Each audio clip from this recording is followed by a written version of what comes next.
बिस्मिल्लाहिर्रहमानिर्रहीम। अस्सलाम वालेकुम वरहमतुल्लाहि वबरकातुहू। Welcome to Rabia kitchen.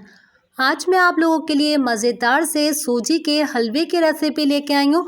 ये इतनी मज़ेदार सूजी की टुकड़ियाँ बनती हैं, आप ज़रूर ट्राई कीजिएगा। आए बनाना स्टार्ट करते हैं।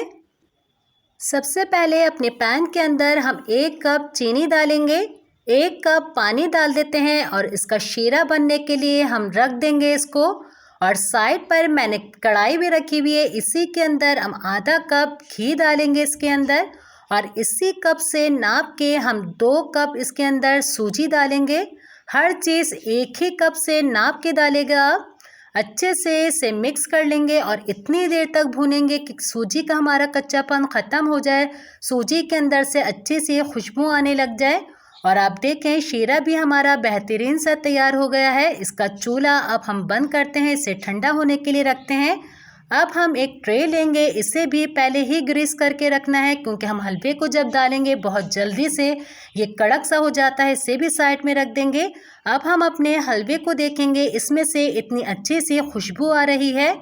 अब हम इसके अंदर आधा कप पिसा हुआ खोपरा डाल देते हैं, 4 टेबलस्पून खुश दूध डालेंगे इसके अंदर, 1 टीस्पून इलायची पाउडर डाल देंगे और तीनों चीज़ों को अच्छी तरीके से इसे मिक्स कर लेंगे।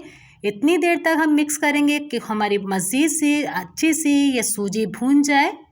इसमें से बहुत अच्छी सी खुशबू आ रही है। अब हमने जो शीरा ठंडा किया था, सूजी को मैंने चूल्हे से उतार लिया है, इसके अंदर सारा शीरा डाल देंगे और हल्के हल्के हाथ से ये देखिए इस तरीके से हम मिक्स करते रहेंगे।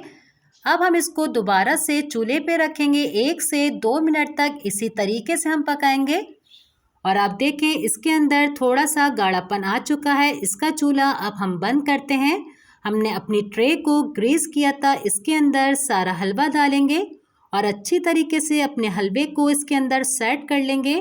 और बहुत एहतियात से काम करेगा, गरम गरम है ये और बहुत जल्दी ये सेट भी हो जाता है, इसलिए जल्दी से इसे इस तरीके से सेट कर लेते हैं हम।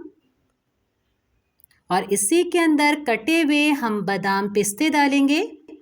इसके अंदर मैंने बिल्कुल खोए का इस्तेमाल नहीं किया, फिर भी आप देखेगा ये इतने मज़ेदार सूजी की टिकड़ियाँ बनेंगी। इसका जायका बिल्कुल बर्फ़ियों की तरह आएगा।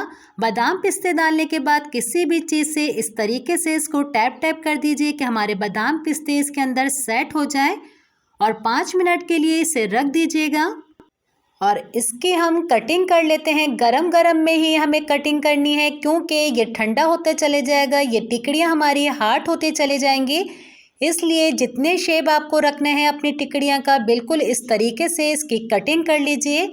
और बहुत मज़ेदार हलवा बनता है, ज़रूर ट्राई कीजिएगा। अपना फीडबैक मुझसे ज़रूर शेयर कीजिएगा। अगर आपको इस वक्त मेरी वीडियो अच्छी लग रही है तो मुझे लाइक कीजिए। इसे डिश के अंदर निकाल लेते हैं अब। उम्मीद करती हूँ आज की रेसिपी आपको मेरी अच्छी लगी होगी। इंशाल्लाह मैं आप लोगों के लिए ऐसे ही नई वीडियो लेके आती रहूँगी। अपना बहुत ज़्यादा ख्याल रखिएगा, मुझे मेरी फैमिली को अपनी दुआओं में याद रखिएगा। अल्लाह हाफ़िज़।